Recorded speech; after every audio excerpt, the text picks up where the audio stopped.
This podcast goes out to all those fathers out there, those that want to become fathers, those that are new fathers, and those that are seasoned in fatherhood. Let's go. Time to step it up and be a role model. Do the best you can, keep that hand on the throttle. It starts with the will, guidance will continue. Different shades of dad, because the dad lives in you. Hey, what's going on, y'all? Welcome back to another podcast. My name's ODM from Lighter Shade of Brown, a.k.a. Robert Gutierrez. And with me today, we got a special guest. I've known this cat since he was, literally in diapers. Nah, I wouldn't say that.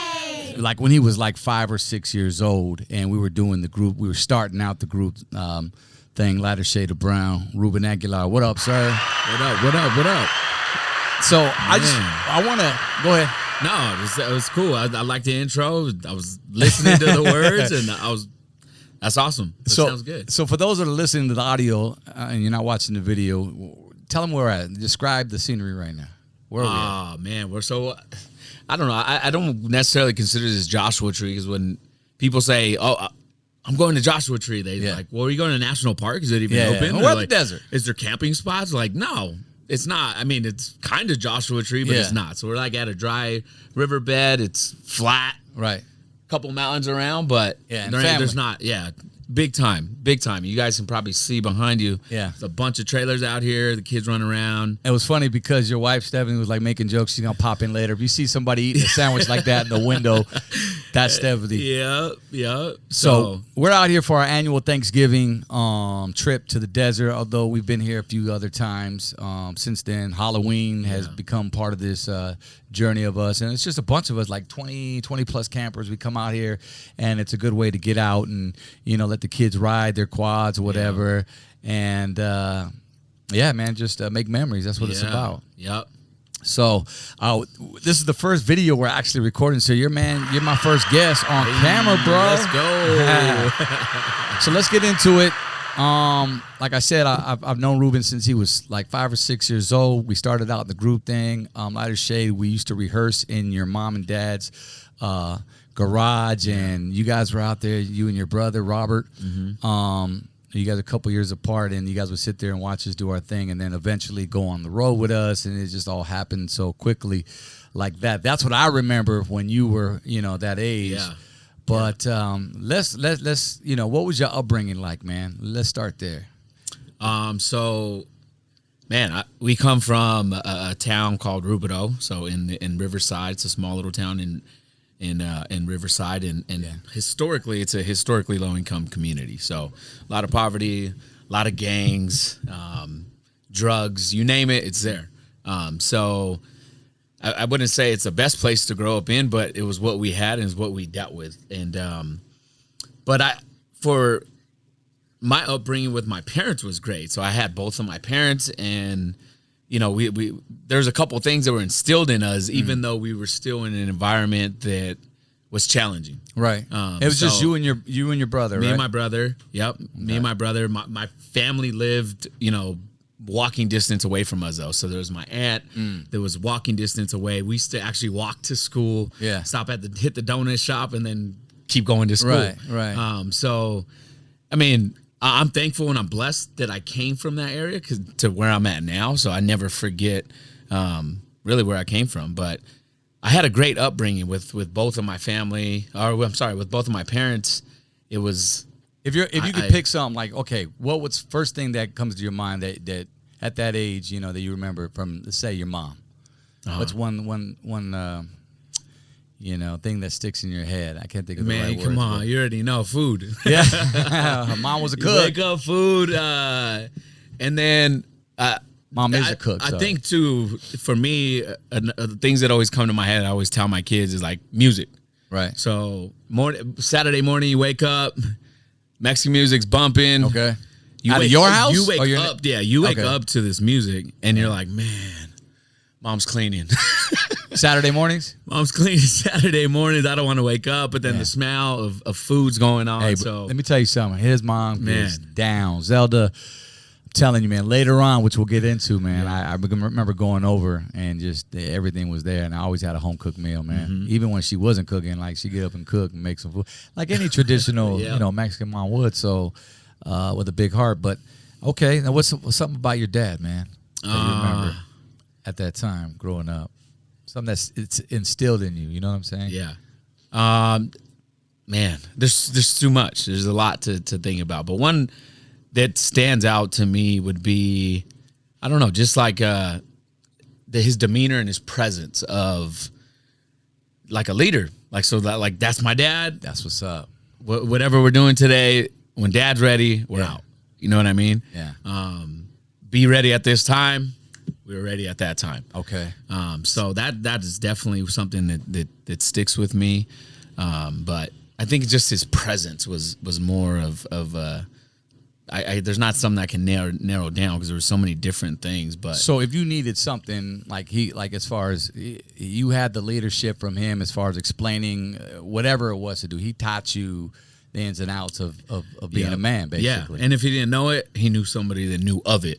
Right. Or knew where to get it or knew anything. Yeah. So and there wasn't YouTube back then. No, so. no, it wasn't YouTube back then. So it was more of, I already know how to do it, or let me call somebody and we'll figure it out. Right. Yeah. Okay. So you're going through, school, elementary. You play sports? I did. Yeah, we were always involved in sports. I think just from what I can remember, my parents were always like, the more we keep you busy, you stay off the street. So it's kept you active. Yeah, so we were in sports year round. Went from baseball to football. Yeah. Never did anything crazy that was expensive, right? We had to stick with the regular sports. You sign up, pay a fee, and then you stick with that for 4 or 5 months. But I'm going to be honest with you. I always wanted to ride a dirt bike, and I used to ask every single year, like, can I please get a dirt bike for Christmas? How long they make you wait for a dirt? Never got the dirt bike? No, still to this day. Oh, we're going to have to. Well, you got plenty. You can get your own now. Yeah, now I can do my own. But I always envision waking up, like stuff you see on TV. Yeah. Like, we wake up. What was it? You think that just safety? They were just concerned about. No, they just didn't want to get it from me. There was no money for that, right? No that's a rich person sport. Right. So, especially growing in the hood, and at that time, I remember that. Because you guys moved up, man. Eventually, you guys got a new pad. Yeah. And it was like your mom was telling me, like, it was just a new community, and you guys were the first one. And I thought that was super dope. Like, I didn't even. No offense, but anything like that can exist in Rubidoux. You know what I'm saying? Well, it's still in Rubidoux, but Rubidoux. I guess it's Rubidoux Heights, right? Okay. You can kind of look down a little bit and see Rubidoux, but you're still in Rubidoux. That's what's up. So they instilled just keeping you busy, keeping you active. My mom was the same way. I mean, granted, it was just me, but I mean, she did what she could. Hey, you're not going out. You're coming back at a certain time. Yeah. Before the street lights come on. Or when they come on, you got to get your ass home. Mm-hmm. And if I ran with the crew or certain people they didn't like, it was like, okay, well, this is the reason why you're not hanging out with this person. I don't want you to hang out with her. But she'd always had a reason behind it. Yeah. It wasn't like. Just do it. Just do as I say. I agree. And I'm not going to explain. Yeah, and I think for us too, once we started playing baseball and football, I really took to it. So I was like, man, this is fun. Right. Then I started meeting a bunch of people in the sport, and I was like, those are the people I want to hang around with. But like you're saying, when you start veering off a little bit, they're always like, where are you going? That's a little bit too far. Yeah. And this is why it's a little bit too far. Right. So yeah, I think for me growing up, it was they would let us get to a certain point and then pull us back. Like, what are you doing? I think that's the proper. I mean, that even works in the workplace. You know what I mean? Like my boss once told me, like, hey, you could be you can have all this skill, all this talent. You know what I'm saying? Yep. And I'm gonna let you do you. Just do what you do. It's easier to pull you back, right? You know what I'm saying? Than not let you experience, or so to speak, or you know what I mean? Then you feel like your hands. Like, I want you to live as my son, and I want you to experience. Yeah. But I'm gonna let you know when Right. It's time to pull back. Yeah, like they were always open with us too, so we would see it.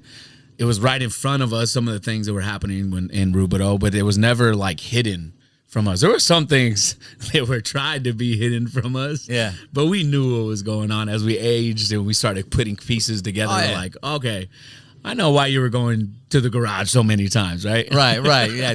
And why no one could stop knocking on our front door as a kid. Yeah. There's a saying that, parents always had, I use it too. Like, man, I done more before 8 a.m. than you do all day. Yeah. It's true. and the apple doesn't fall too far from the tree, as they say. And it's also true, like, come on, man, like what you're doing now, I've been done. So, parents are no dummies, especially your parents. Were they supportive? Did they show up to your games and everything? Oh yeah, 100%. Yeah, okay, 100%. So my dad always coached us in baseball, always since all the way to high school. And then my mom wouldn't go to practice, but the second we walked in, there was food ready. So that was cool. That was like the compensation for, I'm not going to go to practice, but when you walk in, there's food. And it was like that for years. But every game, they were at the games. Right. For sure. That's what's up. Okay, so let's, you graduate high school, and then all of a sudden, I remember you let me know one day, you're like, hey, Rob, I'm about to enroll into the Army, man. And I was like, wow, where did that come from? Yeah. Because did you have like, relatives that were in the military prior to that? Or No. Yeah, so. How did that come about? Well, my great-grandpa, I think it was in the military. But it was talked about, but for us, we never knew really what it meant. Right. Like, oh, he's in the military. Okay. And for, growing up, it was like, okay, cool.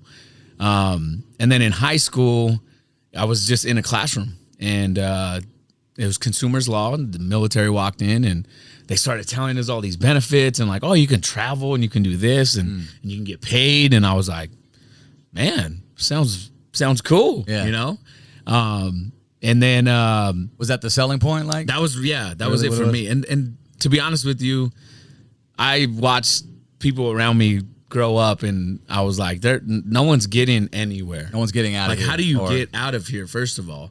And college really wasn't for me at the time. My brother went to college and just pissed away my parents' money and got Fs. And then I see it happen a lot. I would listen to that conversation. I'm like, okay, college is definitely not myself. And not to not go deep into it, but it's a conversation I had on the last podcast. It's like a couple of podcasts ago. I mean, you spend this money, and half of these kids don't even know what they want to do. They're just going because majority of them they're going to college because their parents are making them. Yeah. And secondly, they figure out during their major true. or whatever it is, oh man, I need to take a detour this way because I don't really want to do this no more. Yep. And like you said, and now they're stuck with all these student loans. Yes.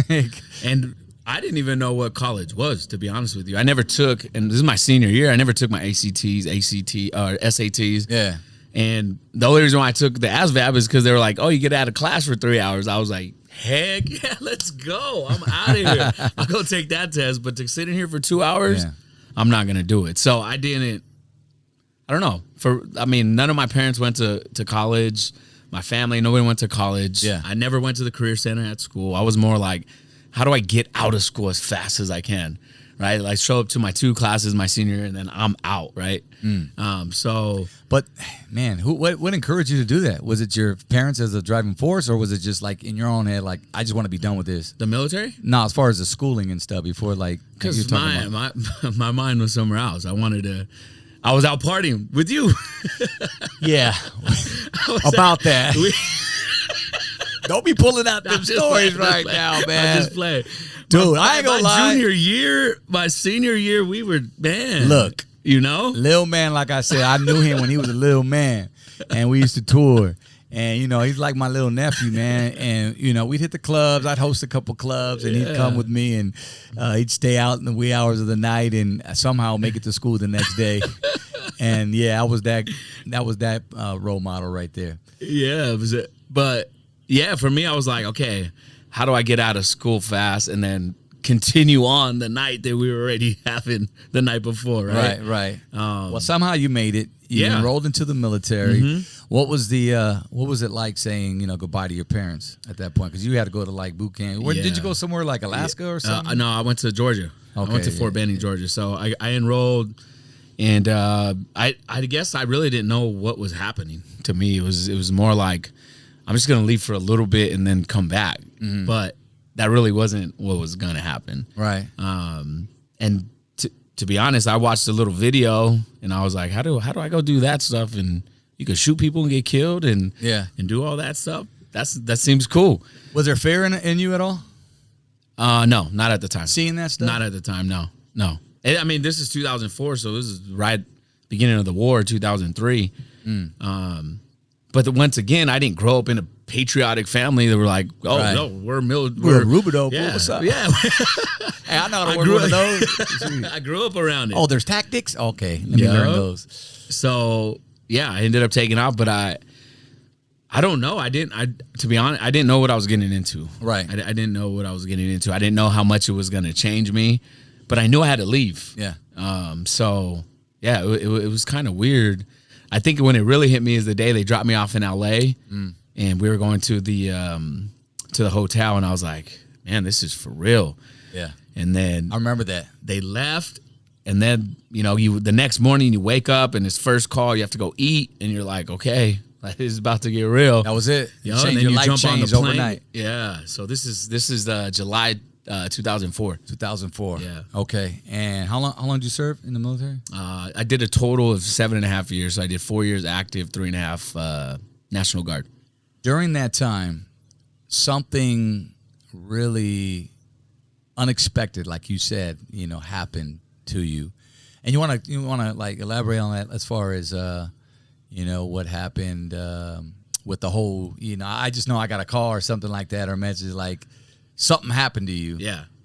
Was it Iraq or?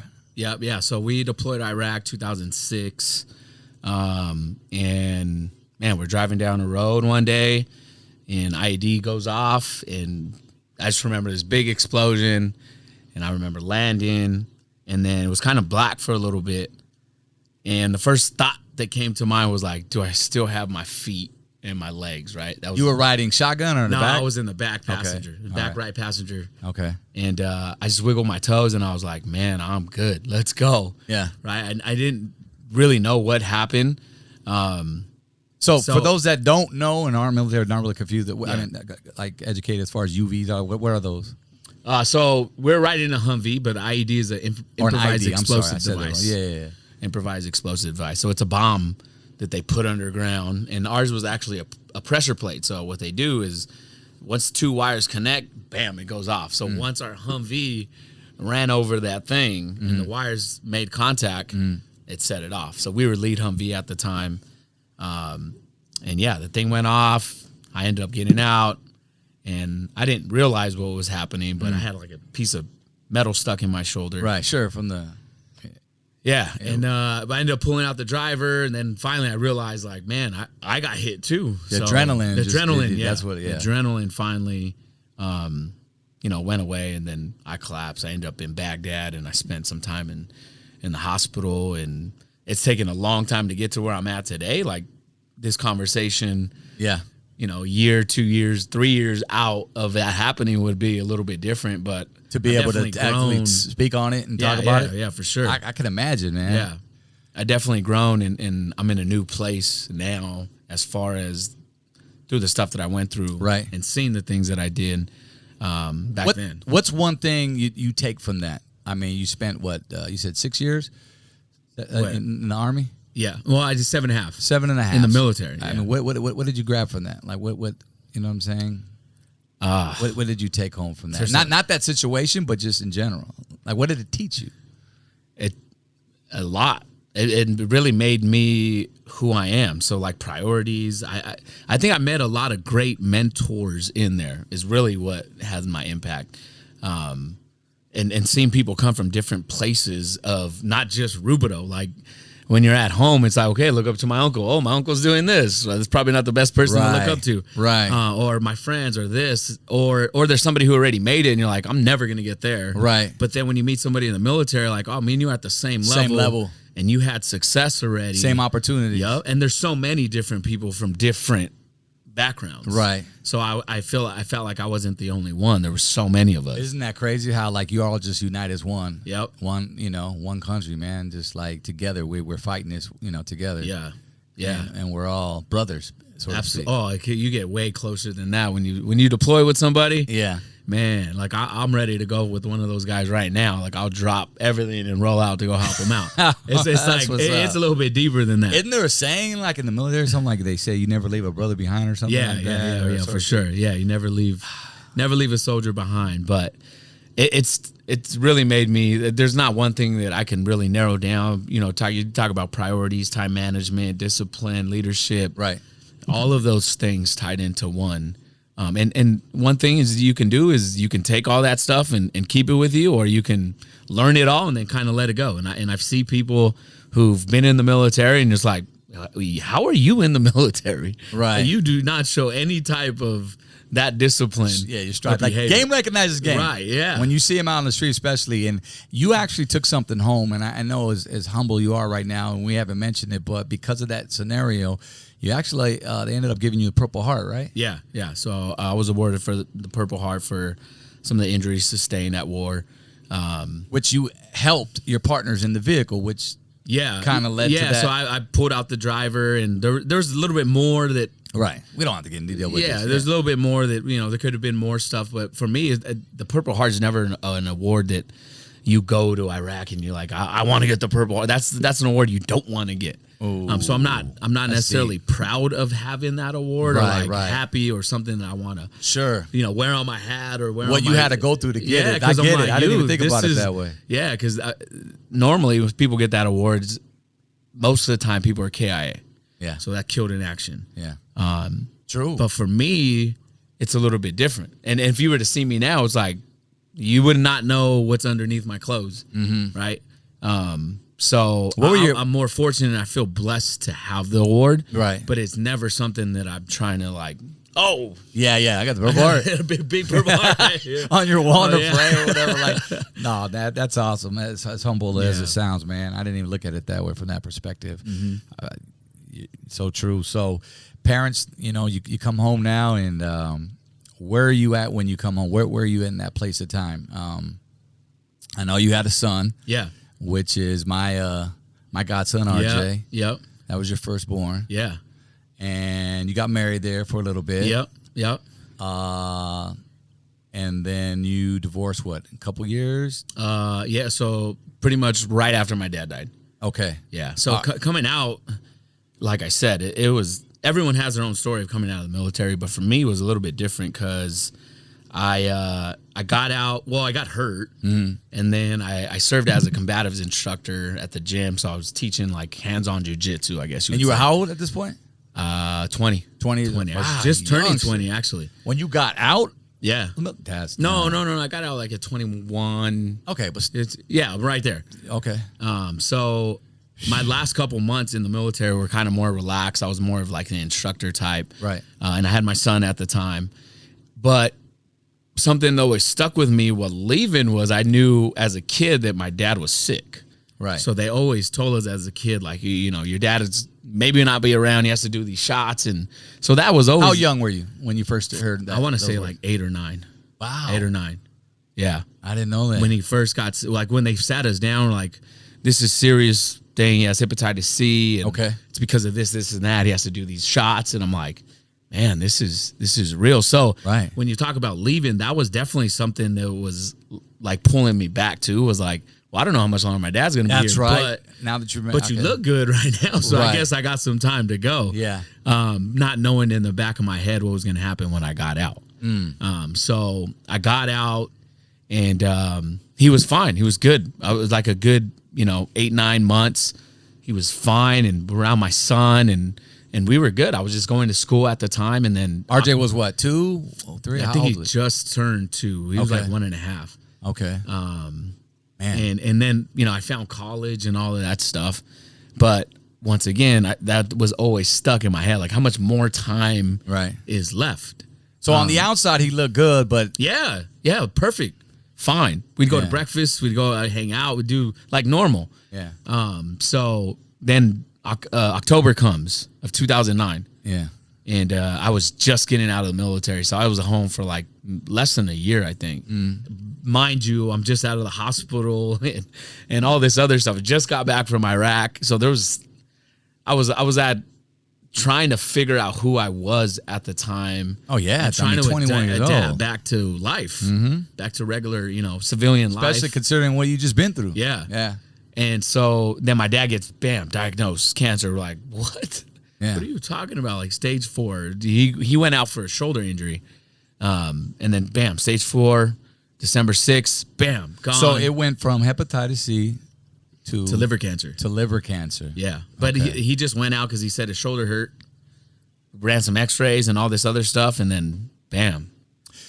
How crazy is it that you served here in the military 7 years, and when you get back, as soon as you get back, that happens? Yeah. Like, is that just fate, or like not?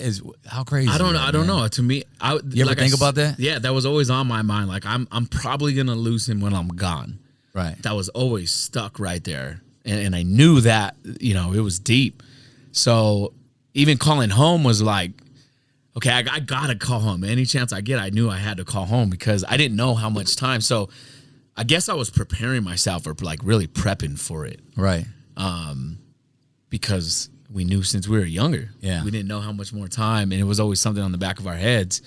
But I guess I prepped myself like, okay, maybe he only has a year, so let me do this, and that. Mm-hmm. Maybe he only has 6 months. Let me do this and that too. Mm-hmm. But you still look good. Do you remember any of the last conversations with your pops before he passed? Like, that sticks in your head. Yeah, I got some. The funniest one is he was coaching an all-star team, and this is a long story, but I'll make it short. Coaching an all-star team, getting ready to go into all-stars, and he tried to order these special pants, and they weren't coming on time, and he was mad. Right? He's calling the company, and he's mad. And my dad was a big jokester. Those of you guys who know my dad, he was a huge jokester. He liked to play jokes on people all the time. Yeah. So I ended up calling him one day, and I was acting like I was, hey, Mr. Aguilar, this is, I make a Big 5 Sporting Goods, and your pants are in. I'm going to be sending them to you. Right? Yeah. So it ended up being a joke. I started laughing on the phone, and he said every name under the bus because he was so mad at me. That's because of those pants. But we had, man, there's so many stories for days. Stories I can for imagine. days, for sure. That's crazy, bro. Like, well, I think one thing that you always have is you always have those memories. I do remember, like, I can't imagine, for starters, losing like my mother at such an early age like that, bro. It's like you lose one half of yourself. Like, you know what I mean? That's how you feel. Yeah, you got moms, you had both parents there, and then, you know, literally your hero is gone. Yeah. You know what I'm saying? The man you looked up to. And now you're just starting life as a dad with a 2-year-old, and who, I mean, don't get me wrong, mom's holds it down, and it's been forever and a day. But having that father-son relationship is just different. It hits different. Yeah. So who do I go to? You know, who do I ask questions? I mean, like, what did you do at that point? Who did you? You know what I'm saying? Yeah. So like, was there another father on? Figure in your life? To be honest with you, I didn't lean on anyone. I bottled it all up, and I've tried to figure it out. Yeah. So like, I'm closer to my uncle, one of my uncles, but it's never like a. It's not the same. So there was never, and still to this day, I don't consider anyone like a male figure that I can go and be like, hey, so I'm going through this with my family. Irreplaceable. He's irreplaceable. Absolutely. Yeah. For sure. So yeah, it's definitely tough. I was still a kid at the time, and I had a kid. Right. And I'm trying to figure this thing called life out while I'm going to school. Yeah. And while I'm a little bit more mature, and I'm ready for life. That taught you. Your dad taught you in the military. Yeah, but there was still some holes where I was like, where do I go? There's no manual to being a dad. You know, we know that. We say that. I mean, those that have lived it, and you go through it, and you just live by experiences. You just and it's crazy because as a father now, like I realize what would my mom do in this situation? Like, my dad was never there, but I know moms hold it down, you know, on both sides. But it's like you go back to your upbringing, and then you make a decision. Well, okay, I kind of like the way she did this. You know what I mean? So I still want to figure out. And you just figure it out, man. But at the end of the day, you do. And, you know, sometimes you're suffering consequences because of it. Or, you know, sometimes we let our kids get away with stuff that we probably shouldn't, especially in this day and age. Yeah. You know, it's just a different time zone, you know, the sign of the times now than it was back then. You know what I mean? And, you know, you can't let your kids just roam off anymore. You know what I mean? Or walk, like you mentioned, walking to school now. Like, it's just, and everything's so exposed now, like on social media, and you see like, whoa, this is probably what's been happening back then, but it wasn't. You know, it wasn't shown like it is today. My dad passes, go through a divorce, and then I hit a super dark place in life. So that super dark place, I'm there, and Steph came really fast, like just showed up, and we knew each other from high school, so Right. it was more like the hi and bye type thing. Oh, Yeah. I know you, you know me, mutual friends type thing. So it was a little bit easier to have that conversation, but it was never the conversation like, oh, let's hook up. It was, we got invited to a dinner. Yeah. She was with her friend. I was with my friend who's actually here. Yeah. My buddy Ricky. And we ran into each other, and everyone was at a dinner, bunch of old friends from high school. And that was it. Literally, that was it. So we ran it. We just, it was high crazy. school sweetheart in a way. I mean, Yeah, I they guess went you to the could same say. school, you know what I mean? Yep. And Yep. got married. How long before you got married? Man, right after, like 8-9 months, because she Really? got pregnant really fast. Okay. And, all right. So it was a shotgun wedding. there, yeah, pretty she much. got pregnant, and I was like, okay, we're about to get married. Let's figure out this house situation. And I'm not gonna lie, we did everything backwards. Right. Right. We got pregnant. We got married really fast. Nobody knew. And then I was like, I'm not gonna keep my new wife and the mother of my daughter in her mom's house because Right. she was pregnant. We're staying away from each other. You guys take notes. Yeah. Young ones, take notes on for this. sure. And I was at my mom's, and I was like, I got to do something. So she was like, let's go get an apartment. We started looking for apartments, and Right. then we like, nope, I think it's time. She's like, she's in real estate, so she's like, let's go look to see what a house is like, because we were getting ready to spend like $1,900 a month, Right. on an apartment. And I was like, okay, let's look at a house. Man, $1,200. Got approved for a house. We closed, Ooh. I think, December 2010. We closed on our house. Had her pregnant with the baby. Bro, you My had it dad all died. within a year. My dad died back from That's Iraq. a lot, bro. Yeah, I don't all know- of this stuff. Moving. I don't know if that's more to fat, take on than 2020 with COVID, Yeah, man. yeah. No, two different scenarios, way different. Yeah, it happened super fast, and I'm super happy and super blessed and thankful that it's her. Because we have a dope relationship. It is. I've And seen you that's guys grow, important, man. Absolutely. Yeah. And just keeping. I see the fun, the laughter. I mean, we've hung out a couple times, even when you first met, and you Yeah. guys got, we go party with each other, do it up, and even to now, man, to see the mother she's become to all your damn village, which I want to get into right now. Okay, so now your next born is Leah, right? Yep, Leah. And go ahead. Yeah, so I'm in school during this time. When I got out, when my dad died, I'm in school. Mm-hmm. And, I've been just receiving benefits from the military because, once again, I'm still trying to figure out where I'm going with life. And she gets pregnant. I'm like, oh, my gosh, we're about to buy a house. What am I going to do? Yeah. And I'm like, okay, I got to start a career now, like right now. And so I dropped out of school, and I was like, I'm going to go be a cop. That's it. I'm gonna go that's the easiest route for me. I remember you saying something there. Coming out, I was an 11 Bravo infantryman, so I was like, they're gonna jump on me real quick. Right, yeah. At the time, this 2010 or 11. It was a sheriff you applied for, right? Yeah, the sheriff's. Yeah. Nobody was hiring though at the time, Right. so I ended up putting myself through the academy. My wife's pregnant. I did 1 month in the academy, and the next month, bam, Leah comes. She's popped out, and I'm in the police academy. And this is all within a year and a half or something like that? That's like, yeah, yep. Eh, A year, right? A year and a half, yeah. Man. And so I'm in the police academy. I'm not home doing Right. what you should be doing as a man, As a taking parent. care of your family. Right. Yeah, as a Or parent. yeah. And so she's taking care of my son, Yeah. dropping her off at their grandma's. After that, my mom would pick them up to come and help her. Like, it was a big team effort, and I was just like, peace, I got to roll out. I got to go to the police academy. So for how long crazy. did this go on at the academy? I was in the academy for 6 months. So for 6 months, you So hardly she saw your was kids. She was a single mom for 5 months. So you already had Leah then, and that's what you're saying when you were at police academy. Yeah, I had Leah in the police academy, and we had RJ. And RJ was how old? RJ was two and getting ready to be 3. So you had a 2 and a 1-year-old. A baby. A baby, an A infant. baby. Crazy. A baby. Crazy. Yeah, and she was still working out in Irvine, commuting. It was tough. It was tough. Well, man. thank God for grandmas and Yes, babysitters, right? sir. Yeah. So okay. So 6 months after that, what happened?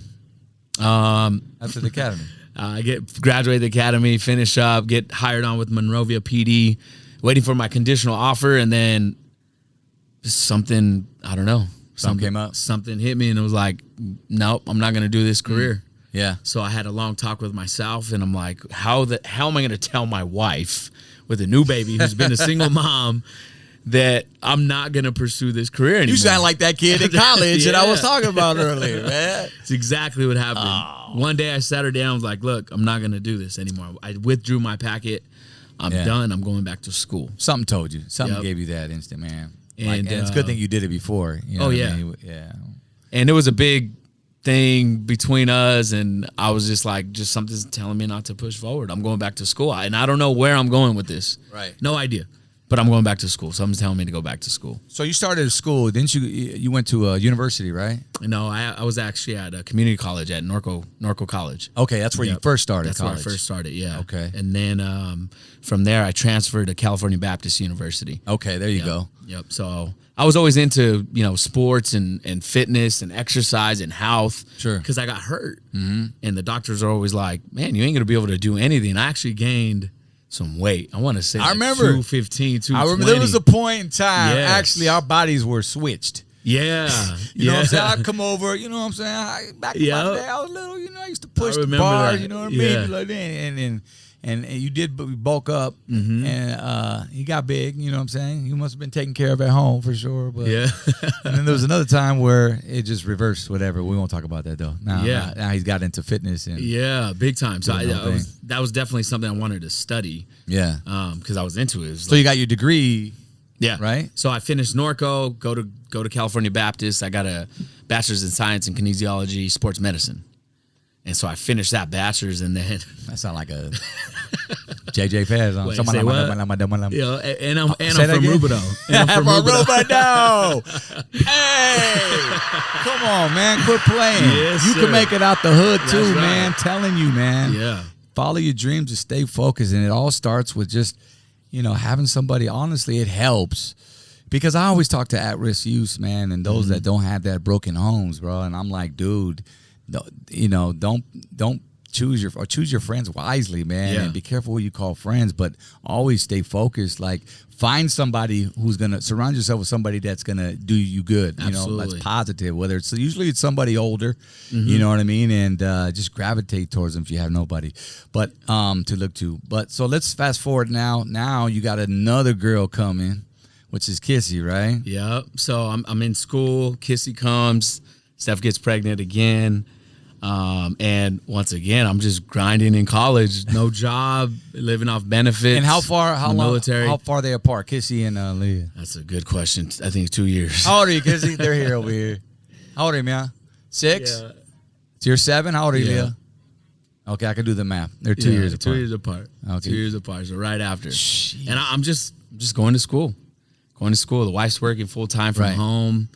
And we're just. What kind of parent are you at this point, though? I want to know. Let's get to it. Like, Yeah. how do you treat your girls differently than you do your son? Like, is there a difference? Oh, huge difference. Yeah. Also, There's a huge difference. My son is my son. Like I feel like I got to make him understand life and meaning behind everything I say, everything I do. There's a reason why I'm telling you this and why I react like this. right. For my daughters, it's more of like, let me love you a certain way so that nobody ever treats you wrong.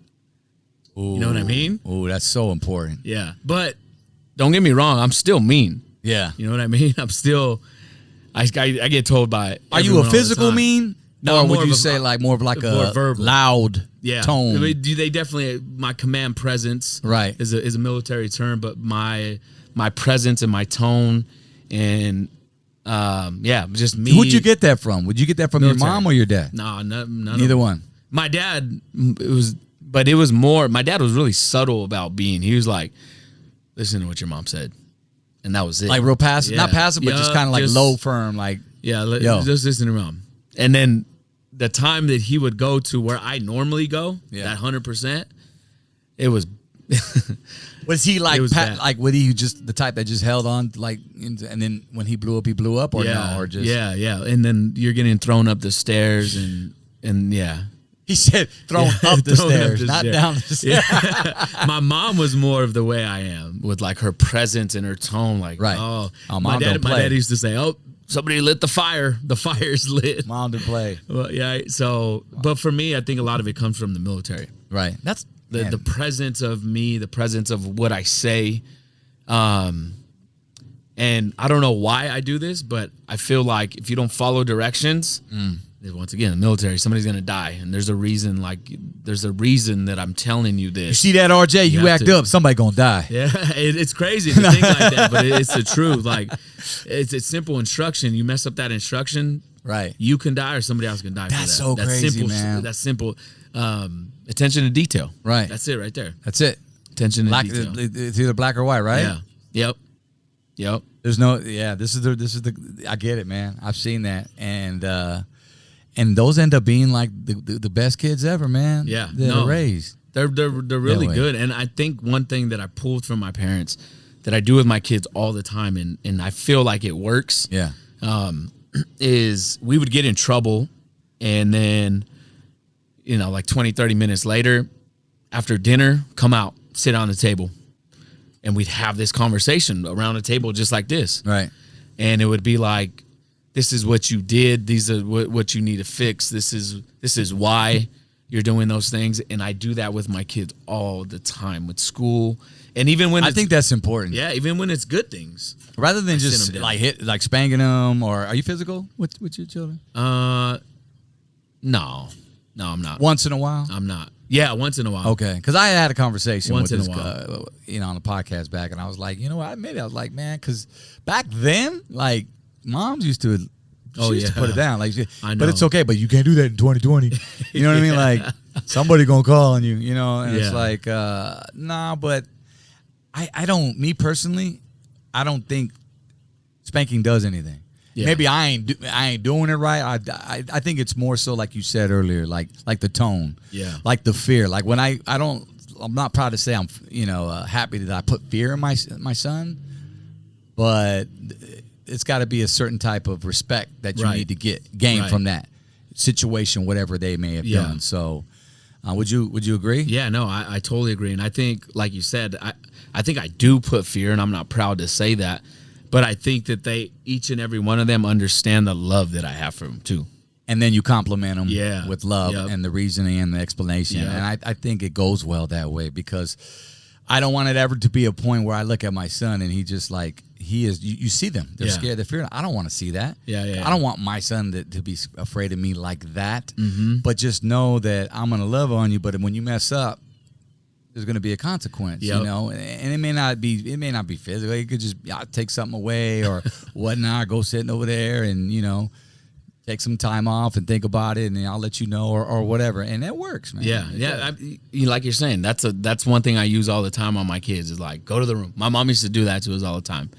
And I remember growing up, she would be like, oh, I took this parenting class, and instead of yelling and hitting and then they continue to do it, stop what you're doing, put them in the room, and that's worse than anything, than a spanking. Like, I got to go to my room. What are you talking about? I used to love going to my room because there's where I get the most creative, because I would write, you know what I'm saying? I listen to hip hop. Now, if she really wanted, she'd be like, no music, then I'd be screwed. Like, there was nothing else. I didn't have social media. Like, I had a TV, and that wasn't going on. But I don't know, man. That's just me personally. But I could imagine that's like having your freedom taken away, so to speak. I mean, and it works. Go to room. I mean, like you said, to answer that question, if I'm in my physical, no, I'm more verbal and go to your room. Right. And they're staying in their room until they're done. Right. So I don't tell my kids like, go to the room for 2 hours or a day. You're in the room for the rest of the day. Mm-hmm. And I know a lot of parents do that. My brother does that sometimes. Like, that's it. You're done. Go to the room the whole entire day.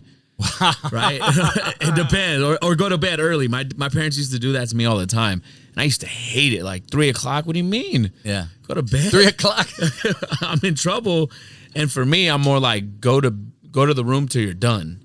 And when you're done, you can come out. Right. And then when they come out, then that's my time to sit down and talk to them, like, why I'm doing this. And the next time you do it, you're going right back to that room. So, man, I got good kids, dude. Right. I cannot great complain. upbringing. And now you got little Boots that came along, right? Oh, yeah. Yeah, let's get so into now you got a Boots. third girl. And you're like, man, instead of my 3 sons, you're like my 3 daughters. Yeah. And then, of course, RJ. But are you wearing slippers, like girls, pink slippers in the house? You know what? No, I still stick to my roots. You know, I don't let them paint me up or put no You nails. don't? No, I don't. Oh, wow. That is a big conversation, too. Yeah. You should have someday. Because that's the first thing that comes, man, with all them. Come on, you letting them paint your nails? But I like, you know, I enjoy blow drying their hair and straightening their hair. I enjoy that. So they get out of the shower, they always know like Dad's gonna straighten my hair at night. You know what you're doing? I like good at it? Yeah, I do. I've watched my wife good at it? just sit there. Okay. Yeah, okay. I'm dope. I gotta get them straight. Because I know some wives will be like, oh, yeah, that's cool, babe. That's cool. Let me do it over. Yeah. You know what I'm saying? And so, just real quick to throw in, we actually had a baby before Boots that we lost. Okay. And I was going to bring it, but I wasn't sure because it hits. No, I've I've been down that road. I don't ever forget. Every single day I wake up, I don't forget that. Okay, so you had RJ, and you had Leah, and you had Kizzy, and then miscarriage happens. And that was something we never experienced before, ever. Crazy. And it hit me, you know, hard. How far and along my brother was went through it. I think we were like, 5, 6 months. Okay. That's we were already telling everyone. Yeah. We, you know, having congratulations and all of this stuff, and then bam, it just one day hit us, and we're like, oh, I couldn't even drive that day. I remember it was just like, I don't know, just I can talk about it forever, but it's an ugly feeling. And then our pregnancy with Boots was never ever like happy. I guess, or for me, I was stressed the entire time, and every single appointment to go hear the heart and to do measurements, I was like, I really don't want to go because I already know what they're gonna say, right? I'm expecting the worst. God, I know the story too well. Ugly feeling, where it was never happy. Like everyone's like, oh, let's go to the doctor. Hey, we're going to boss. I got to be off. No, it's because you went through a situation that's not really. I mean, it's common, right? I mean, we did find that out later, but. You don't expect that could happen to you. Right. No, that's it.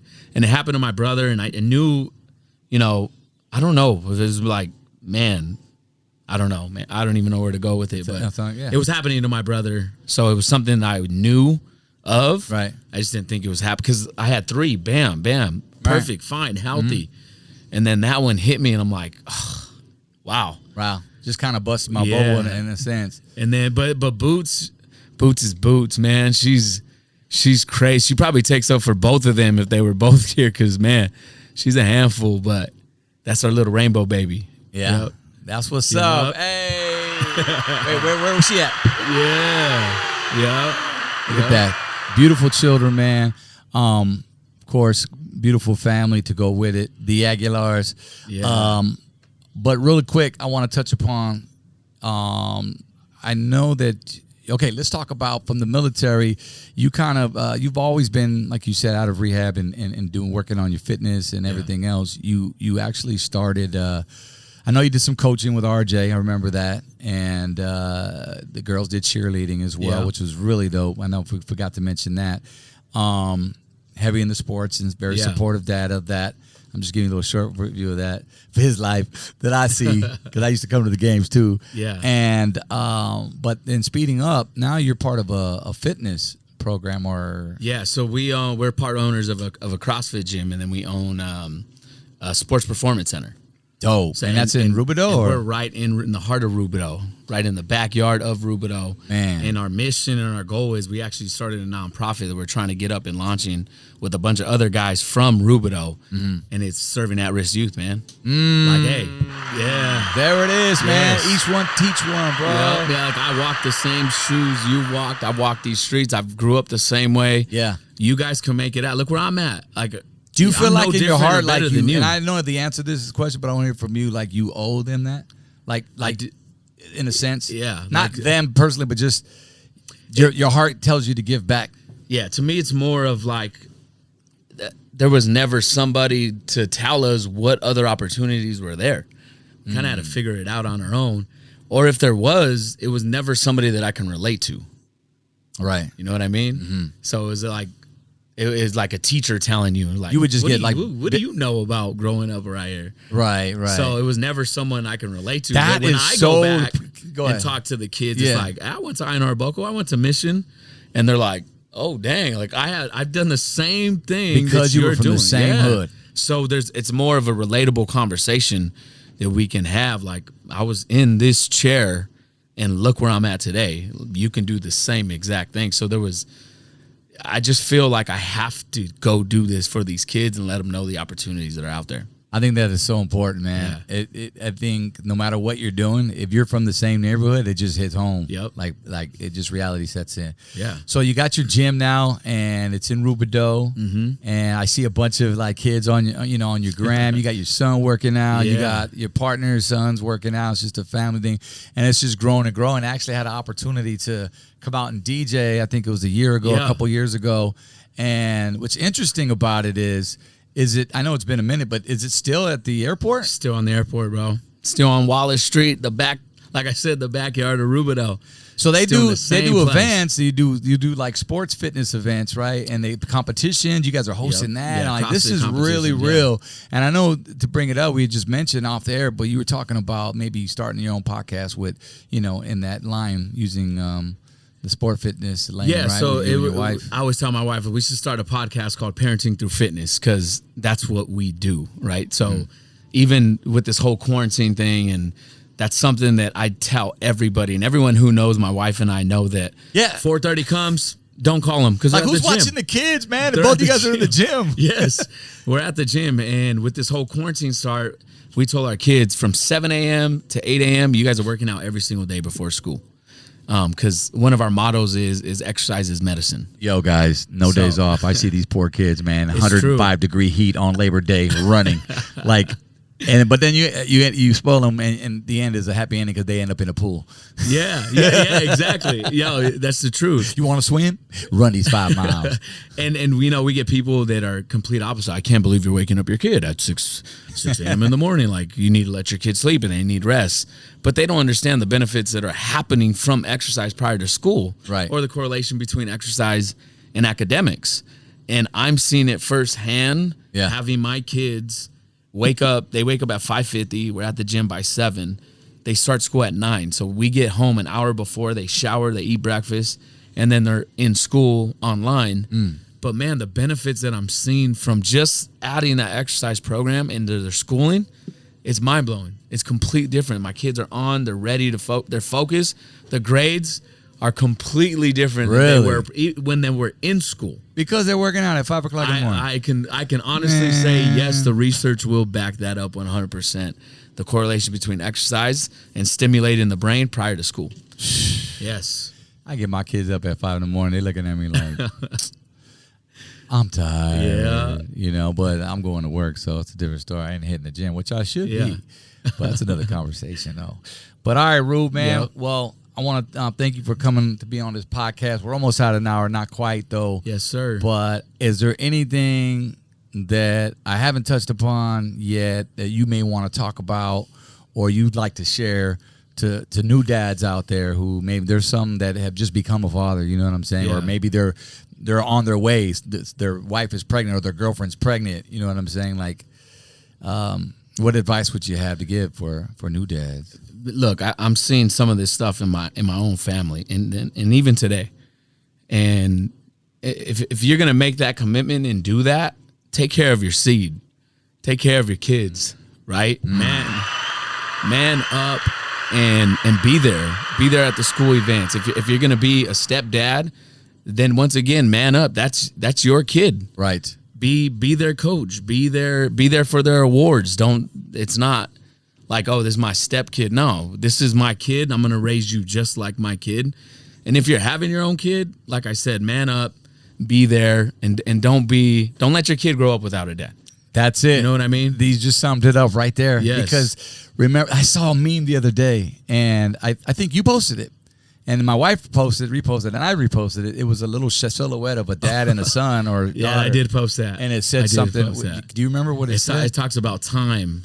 Time will always be there. Work will always be there. Yes. But the time with your kids won't be. That's exactly right. Yeah, right. That's exactly what it said. And it was a timer. going down on the dad, and it was going up on the little kid. Right. So like you lose your time. Oh, that's right. Little hourglass. Yes. So take heed to that. Really, don't be like that dad later on. Like, oh man, I know I should have been there for you, mijo. Yeah. Like you hear all these talks where mija, like daddy really wanted to, but no. We're telling you right now, man. Right. Like make time. Like even myself, like working at home. And I've talked about this in the previous podcast. Like I'll be so busy, and Mijo will be right there, like Daddy, play with me, and it's like there's got to be some type of structure for one, because I'm just constantly, especially during this pandemic, man. I'm hustling, trying to online and getting gigs here or there since my gigs have been cut. So I'm trying to do like online stuff, right? This podcast, you know what I mean? Anything to throw our name out there, but. It's hard to teach them at the time. I get tired. I sound like a broken record when I'm like, Daddy's working. Like, Daddy's working. Like, I'm doing this for you. Like, but it doesn't register that way to them. And they don't get it, and that's another conversation. But, I mean, how do you feel about that? Dude, I guess I'm a little bit different from, like, I guess the male dominant figure, right? To me, I love being with my kids. I love being at home. I work from home right now. My wife works from home. And I enjoy the presence of my kids. A lot of people are like, dude, how do you stay home all day? Like, you're just around your kids. I enjoy it. I love it. And I love being a dad and I love husband. being a dad. And I try to take up every single minute. Man, I look at my son. I look at my daughters. They're big. Yeah. And just yesterday, they were little. And then, you try to reflect on each week. Like, okay, how much time did I spend with them? Did I do everything that I could do in that day to be there and be present? Because there's a difference between being there and then being present. Like you're saying, you're being there. I'm here, but I'm not present. Got you. So I'm saying, like, I'm working. And I'm the same way. I'm working too. But I try, when I get off, like, okay, what can we do? Let's do this. And I try to be present and enjoy every single minute I can with them. Just real quick, I remember I built a studio in my home so I can come home and finish the rest of my radio stations. After I got off doing the morning show, I'd have like 5 others. So I'd be there, 8-hour days, which in radio is actually long because you're constantly just doing this. But it's a lot on the brain, believe it or not. And then, so I built the studio so I can just come straight home after the morning show. I'd be home by like 11 a.m. Right. And cool, just so I can be with my family, be with my newborn, you know what I mean? Which was Elijah and Layla. But I found that like backfiring because now they see you there, like you said, you're in the flesh there, but you're not present to them. Right. And that's what I'm trying to figure out right now.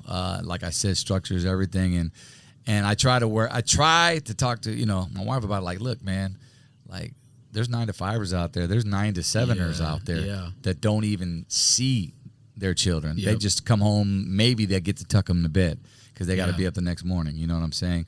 So at least I'm here in the present, but is that really doing anything good for him? Because now I'm trying to let him know, like, Daddy's working, but at the same time, I'm gonna play with you. I can't tell him at 4:00 or like in an hour. He's 4. Like he doesn't know when that is.